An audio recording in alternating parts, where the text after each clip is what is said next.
Hello, everybody. So when I was a teenager, a friend of my family gave me a really potent piece of advice. And he said, you know, Vanessa, throughout your life, you're going to have so many people that try to push you towards things that are not right for you. You might have your friends that try to talk you into things that you're not ready for, or it might even be your well-meaning family or parents that try to encourage you to go in a direction that you instinctively know is not right for you. And he said, what I want you to know is that there's a voice inside of you. There's an internal wisdom. There's a soft whisper that knows what's right for you. And it also knows what's wrong for you.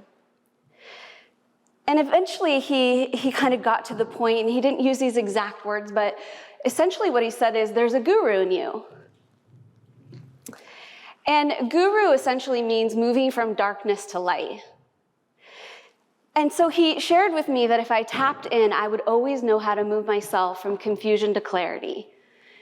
And so later when I got home, of course, I was like, all right, well, let me close my eyes. Let me hear if there's a guru in me. So I'm going to invite all of us to do this together. Let's just close our eyes just for 30 seconds. And I want you to just listen.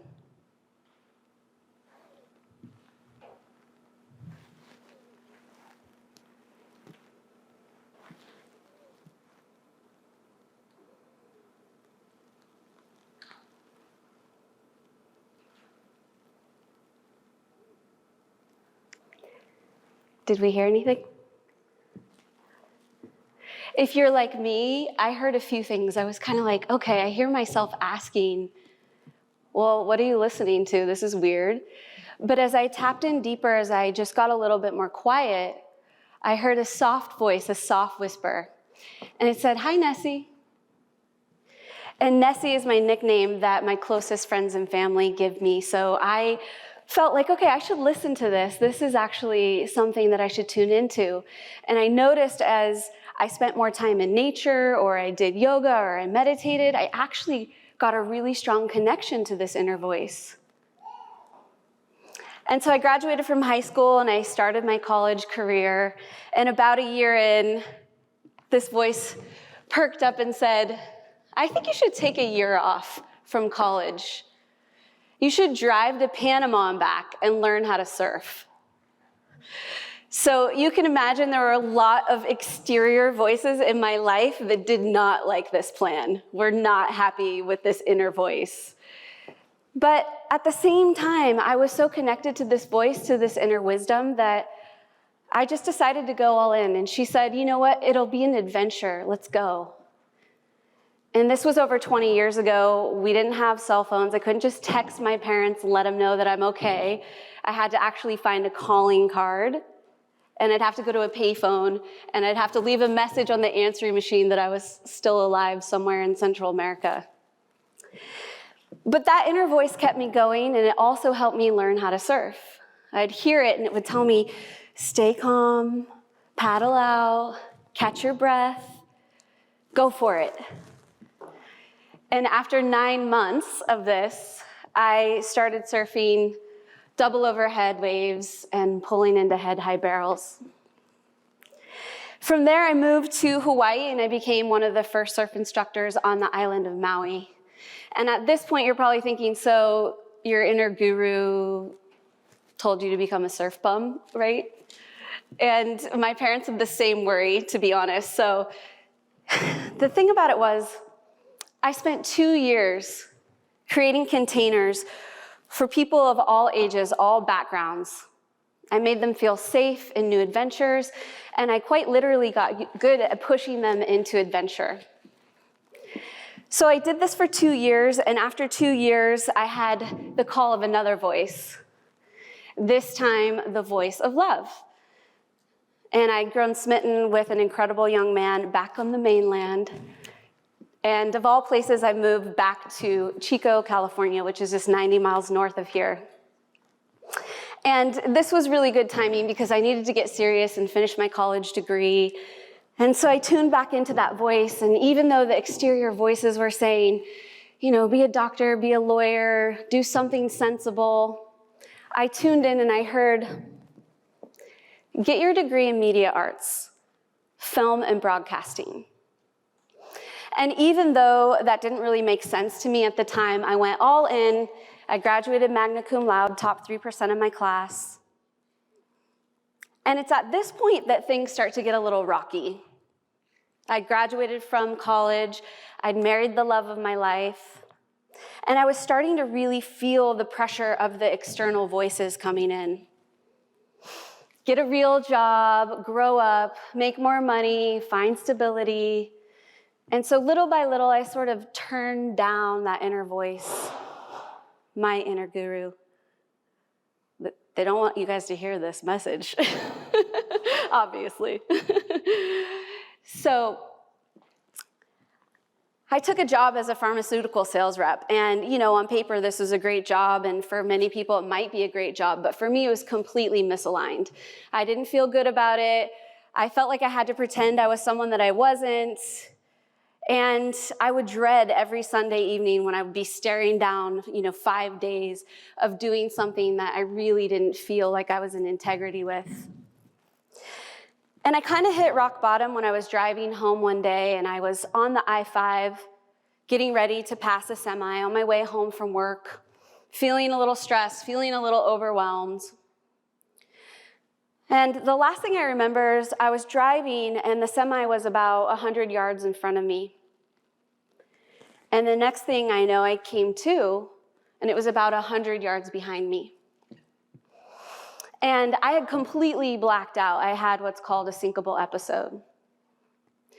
And in that moment, I was so terrified, and yet at the same time, I was so grateful that somehow I hadn't swerved off the road and completely crashed into either the semi or anyone else. And so in this moment, I realized I had to get back in touch with my inner truth.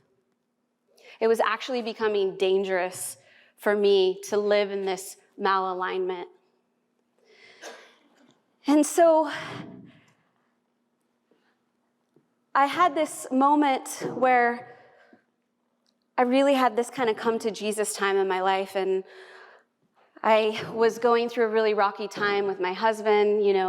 Because of my admitted living out of self-alignment, things had gotten really hard in our marriage, and so we decided to take a little break.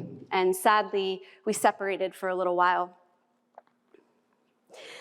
And I tuned back into that inner guru, and I said, okay, tell me what to do next. And she said, it's time for you to make music. Now, this had been a dream that I'd had since I was a little girl, but it was such a sacred dream, I didn't even tell that many people about it. So this came as quite a shock to a lot of people, and maybe you have dreams like that too, that are so sacred to you, you're afraid to even share them. But I listened to her, and I packed up my car.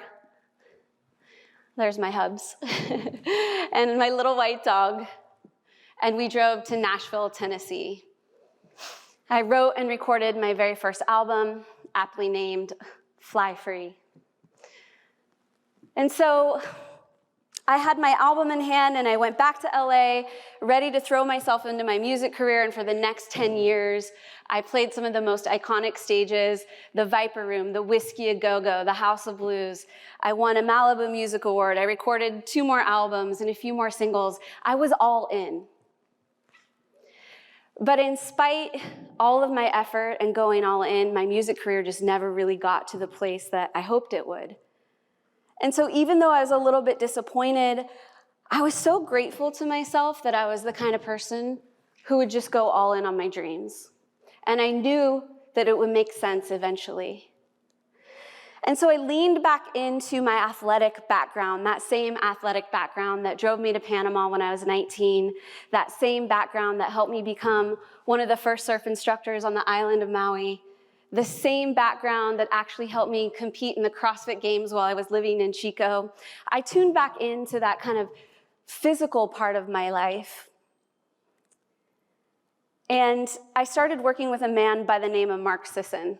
And Mark Sisson had the third most popular wellness site in the world at that time, a blog by the name of Mark's Daily Apple. And I asked Mark, what do you think about running wellness retreats? What do you think about getting people together and helping them to feel better and, find that inner guru in them? And he said, sure, let's do it. So we ran a few wellness retreats together, and by the third wellness retreat, he was like, this is your thing. You got to go all in. And he fully encouraged me to go all in with full permission and full love. And I'm happy to say that at this point, my husband and I had worked things out, and because I was back in alignment with myself, we found that love and that connection, and we started our first company together. And we take people all over the world on incredible adventures. And when I look back, I start to see that all of the things were stars in the constellation of my alignment. So even though at the time not all of it made sense, I could see how in this moment my years of surf coaching helped me to become a coach and a facilitator and help hold these containers. My time as a CrossFit athlete helped me to really get into my physical fitness and help people do the same. And even my music career started to make sense as I began writing and recording guided meditations, which were an obvious adaptation of my songwriting experience. And when you run these kinds of events, it's very, very important that you capture incredible media assets. So even my media arts degree started to make sense. We started a podcast, and we recorded over 250 episodes with thought leaders and gurus from all around the world. So again, my broadcasting degree started to make sense. And I'm happy to say that at this point, my husband and I run a 7-figure retreat and wellness company where we take people all over the world, and we guide them into the most amazing adventures of their life. From hiking in Andean peaks, to African safaris, to hiking off 20-foot waterfalls in New Zealand. And every time we do one of these adventures, I get closer to the guru in me. And I know that many of our clients have gotten closer to the guru in them as well. So why am I sharing all of this? What's the point, right? You are in one of the most pivotal times in your life where there is going to be so much pressure, so many voices coming at you, who you should be and who you shouldn't be, what you should do and what you shouldn't do. It is going to take so much strength, so much focus, and so much courage to actually tune in to you and decide what is right. And you're going to have so many voices, are my girlfriends right? Should I break up with my boyfriend? Or are my parents right? Should I get a business degree? And I promise, if you tap in and you really learn to listen, there is a guru in you too. And so I want to thank you tonight for allowing me to share my journey, my experience. I'll leave you with this final thought. I hope that you get quiet and that you cultivate the space in yourself where you learn to know what's really right for you. And if you don't know, you can ask. You can say, is this my voice or is this my parents'? Is this my friends or is this me? And if you aren't sure, take an action. How do you feel when you take that action? Do you feel inspired and uplifted? Or do you feel depressed and deflated? The energy will tell you what is right for you. And so I pray and hope that you will nurture that inner voice, that inner light, and that I run into you 20 years from now and you tell me about the adventures that you had and your own beautiful constellation of alignment. Thank you for allowing me to be here. Good night.